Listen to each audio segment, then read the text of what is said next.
2025 kawan-kawan. Ini ada separuh tu. Pagi tadi pun ada separuh tu. Kebanyakan tak ada. Tak ada.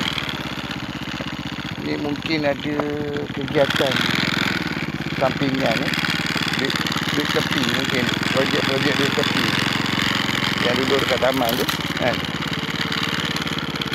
Yang terlibat dengan komando, unit komando dak macam itu. Yang menyerang saya. Yang khabar saya menipu apa benda tu. Yang pasal teknologi untuk sebelah tu. Saya seorang je pergi ni. Dan saya seorang je dulu ni. Kan? Ada tak benda ni berlaku? Saya nak tanyalah dekat media. Kalau ada bagi tahu ada, kalau tak ada bagi tahu tak ada. InsyaAllah. Sebab bini saya kena colik dah, kena curi sampai sekarang tak jumpa. Boleh minta bantuan minda kat mana dia duduk. Suaranya dia dengar.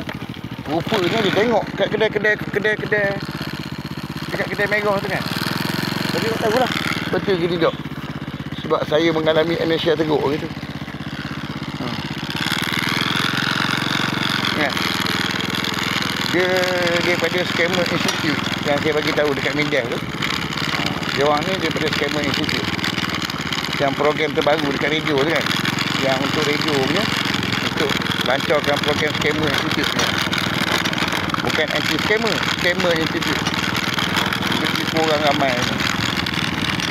Cara lebih tu lah, lebih teratur. Macam saya kena tipu apa benda dia curi pakai baju barang saya kan. Yang macam dekat rumah saya kan. Dia nak kena curi kan. Macam mana? Saya rasa dia tipu, dia curi je.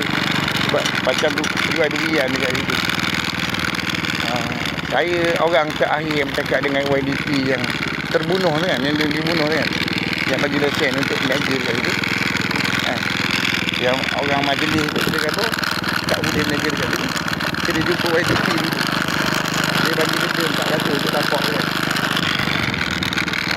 Kita bayar denda 400 dapat dapat. Jadi kita terus meniaga dekat situ, YDP bagi. Sebab dekat situ nak adakan function. Kita nak buat preparation untuk function dekat depan kompleks runtuh tu kan. Kan. Malangnya ada event organisasi Daish ni kan. Yang apa ni, Scammer organisasi. Dia kena curi barang-barang saya. Minta pihak polisi dengan pihak mindah lah. Siasat sikit.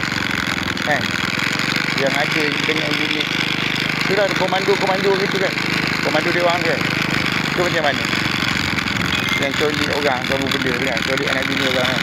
Orang PBIT konon-konon ni. Yang ada dalam TikTok dia mengaku tu kan. Je dia skor. Panglima Nizam.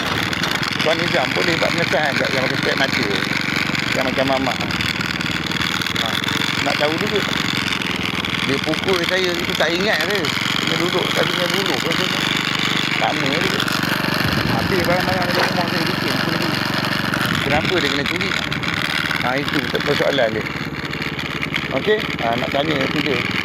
Kalau ada, bagi tahu ada. Bala dia kita ni. Ada strategi dia daripada Institute Scammerism. Kebahasaan, pusat scammer. Kebahasaan, bukan anti-scammer. Pusat penipuan antarabangsa tu macam mana?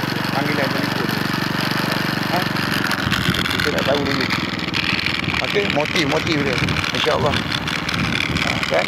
Kita jumpa lagi next video insyaAllah.